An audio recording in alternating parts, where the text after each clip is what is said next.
Je passe maintenant à la description de l'interface de Scratch. Cette interface est composée d'une barre de menu. Sur cette barre de menu, nous trouvons le menu Fichier. Ce menu est composé de 3 commandes. La première commande, c'est la commande Nouveau. Cette commande permet de créer un nouveau projet Scratch. La deuxième commande est la commande Load from your computer. Cette commande vous permet d'ouvrir un projet Scratch déjà existant. Ça veut dire qu'on a déjà créé le projet et enregistré dans un dossier sur nos ordinateurs par exemple ou sur une unité de stockage d'informations comme une clé USB, un disque local externe. L'exécution de cette commande permet d'ouvrir la boîte de dialogue Ouvrir. Cette boîte de dialogue est sous forme d'explorateur Windows. Elle est composée de 2 parties, une partie de gauche et une partie de droite.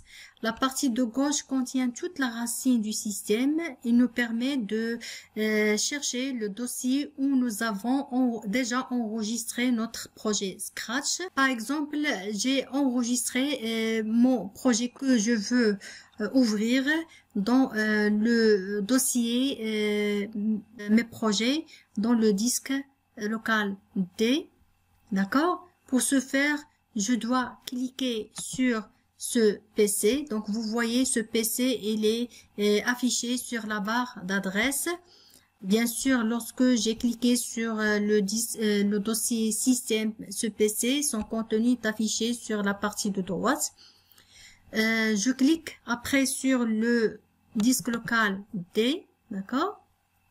Vous voyez son nom est apparu sur la barre d'adresse.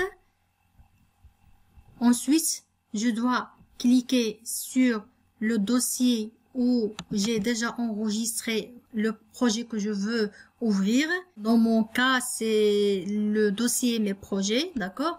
Vous voyez son nom est apparu sur la barre d'adresse.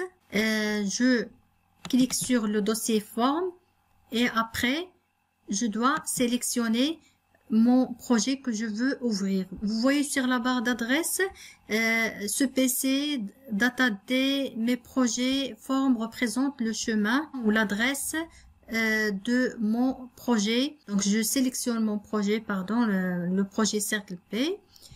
Déjà son nom est affiché sur la zone nom du fichier et je clique sur ouvrir pour ouvrir mon projet.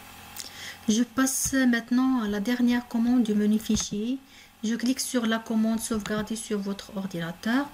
Cette commande vous permet de créer une copie de votre projet dans le même dossier d'enregistrement sous le même nom ou en modifiant le nom et ou le dossier d'enregistrement. Bon, cette boîte de dialogue est similaire à la boîte de dialogue Ouvrir. Il est sous forme d'explorateur Windows, comporte 2 parties, une partie de gauche qui contient toute la racine du système et une partie de droite qui permet d'afficher le contenu de l'élément sélectionné dans la partie de gauche. Je vais par exemple enregistrer mon projet dans le dossier mes projets récents qui se trouve dans le dossier système bureau sous un autre nom, d'accord? Donc je dois tout d'abord cliquer sur le dossier système bureau. Vous voyez son nom apparaît sur la barre d'adresse. Après, dans son contenu sur la partie de droite, je vais chercher le dossier mes projets récents. C'est le dossier où je veux enregistrer mon projet. D'accord? Maintenant, j'ai accédé au dossier et mes projets récents. Il me reste de modifier le nom de mon projet. Dans la zone nom du fichier, je saisis un autre nom pour mon projet. Par exemple, je saisis le nom mon projet Cercle.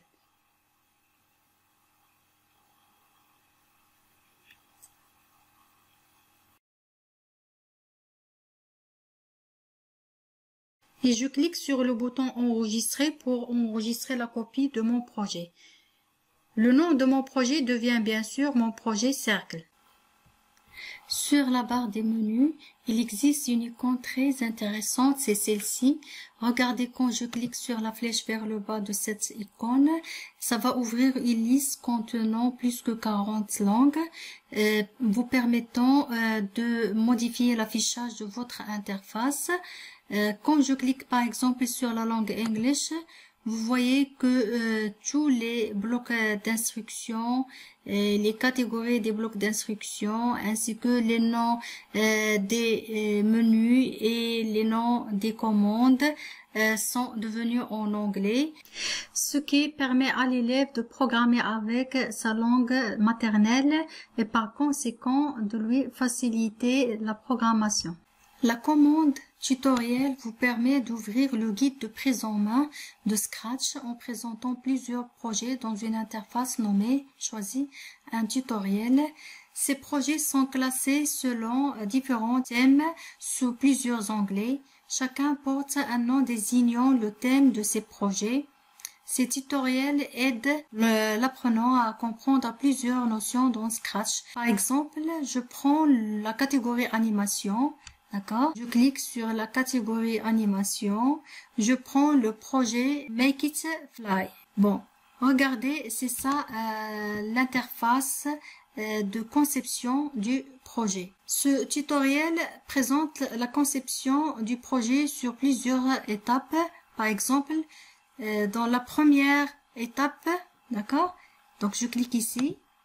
Dans la première étape, il demande à l'élève d'importer un arrière-plan, d'accord. Je clique sur la flèche suivante. Il lui demande dans une deuxième étape d'importer un sprite. Il lui donne la procédure qui lui permet d'importer le sprite. Après, dans la troisième étape, il lui montre le script qui permet au chat de voler et il lui montre comment l'exécuter.